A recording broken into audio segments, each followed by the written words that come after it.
Hi everyone, it's Margaret here with 60andMe. Welcome to a new day. Hope that you're doing great. I want to talk to you about travel. Now, this is the travel season and maybe you've got some plans, but the topic is really about how to travel in a way that's a little unique, how to look beyond the main tourist sites when you get to a place, when you get to a city. And I base this video and I give full credit 100% to a lady called Leyla Giranyak.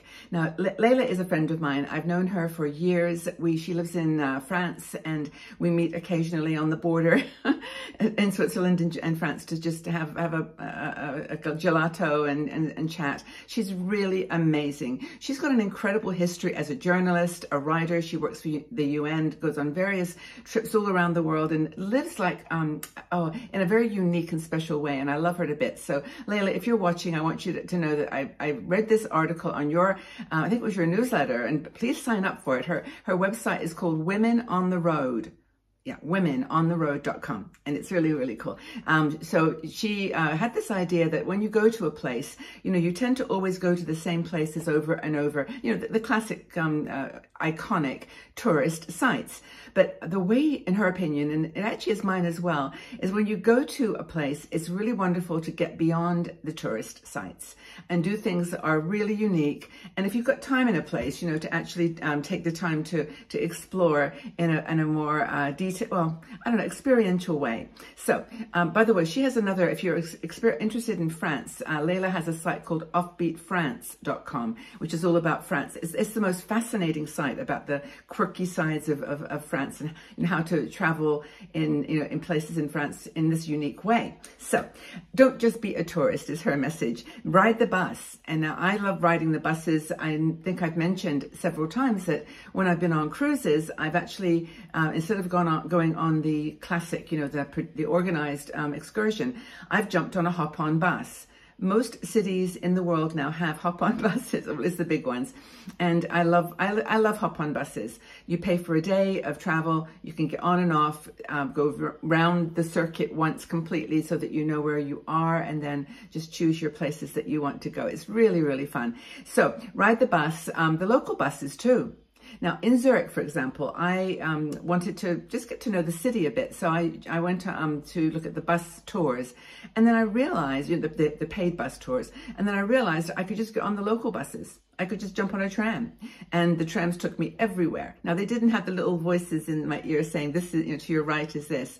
But it was just a wonderful, immersive experience. So that's, I think, the first thing that Leyla mentions, and I would 1000% endorse it. Get on the local buses.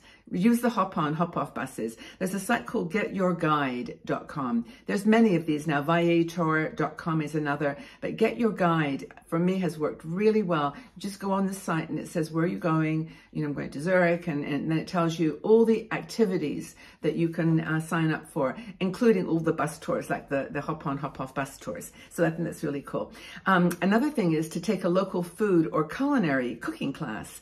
If you go to, it's Airbnb, and there's others, I'm sure, lots and lots of them. I looked at this one, Klook, K-L-O-O-K, and then, of course, Get Your Guide, talks about, places that you can take a cooking course. And there is nothing better in certain countries, for sure, like Italy, to learn, and Spain, to learn the culinary arts, to go and study with someone for a day and learn how to make pasta. I remember I went to, Puglia in Italy once, and I was with a group called Flavors, and we learned how to make pasta, and it was so much fun. Really, so cooking classes can really immerse you because the chef always tells you the stories and, the history of where the recipe came from, and you get a feel for the country. You get food gives you a feel for the place. So that's cool. Another thing kind of related to that is to go to markets. Markets are all over in various cities and towns. I was just on a cruise. It was in Montenegro. No, it was in Rijeka in Croatia. And we went to this beautiful old open air outdoor market, fruit, vegetables, goodies. Really, really interesting. And again, you get to practice a little of the language. You get to practice, you see how people live and what they eat and how their lifestyle. It's very a unique view into a place. And there's places like Culture Trip, Nomadic Mat, And she mentions a few others, and the tourism boards, and just the tourist boards that can talk to you about where the markets are. And in France, of course, you've got the briquettes, I think they're called briquettes, where people bring their stuff, like boot sales, you know, charity shops on a table. And those are really, really fun. So markets, both food markets and bric-a-brac and clothing is just a great, great way to be a non-tourist in a city. Another thing is to look for offbeat and kind of specialist museums. Now, this is kind of fun. Again, if you have to know what your interest is, if you're interested in just a particular artist or photographer, you know, look for those types of museums. But you'll find a lot of them. And there's an app called Atlas Obscura. I don't know whether you're familiar with this site. I just discovered it, Atlas Obscura. And when you go on there, it literally, like when you're in a place, let's say you're standing in the middle of Paris, it actually then tells you what's near you, like what things you can find that are in the area. And of course you can explore by category, I guess, and location. And it's cool. It's really a cool option that you can take. Learn a local craft from an artisan. This is really fun. I remember when I was in Jaipur in India, I was with a group called Eat Your Heart Out Tours. Eat Your Art Out Tours, Sheila Desai. And she took us to a Jaipur little workshop where we all learned how to do block printing. That's my dishwasher, by the way, beeping in the background. So anyway, that was a really great way to learn how to do block printing from an expert and from a craftsman. Now, there's let's see, what's the Airbnb? I'm looking at the sources, Viator, and of course, Get Your Guide. They can all help you to find these little obscure and unique specialist museums. Another thing is to take an alternative tour. Now, Viator is good for this. There's one called Tours by Locals. I'll try to put all this in the description, but see if you want to jot them down. And Guru Walk. And these are ones where they will take you on a guide. Real people will take you on a guided tour around a place. So say that you're in a city and there's a place that you want to explore, but you don't know it very well. You know that it's sort of in a set area, but you don't want to go there by yourself. It's really cool to do that. Get an expert to take you on a walk. And I've got a good example of this one because I was in Copenhagen and I wanted to go to Christiania. Now, Christiania is a very interesting place. It's like a little city within a city. Land was taken over by kind of radical hippies in the, I think, 60s or 70s, and they developed it into a town. And it's got some good and bad sides to it. There used to be a lot of drug dealing there, and it's a little spooky, but I wanted to go. And so I hired somebody, I believe it was from Viator, to come with me. He met me at the entrance. I got the local bus, got to the entrance, and then he took me on a tour. And there were some people that, I didn't quite recognize and understand, but he was talking it through.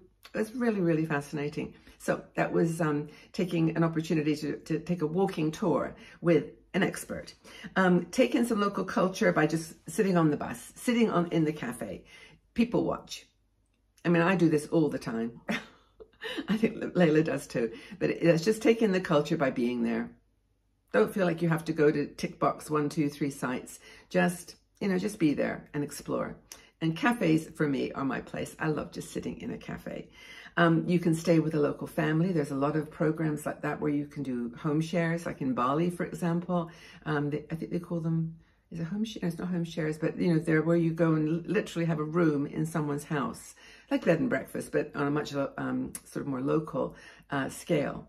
That's another idea. One other that Leyla has, which I actually really like, and I do this, but not quite to the extreme that she discusses.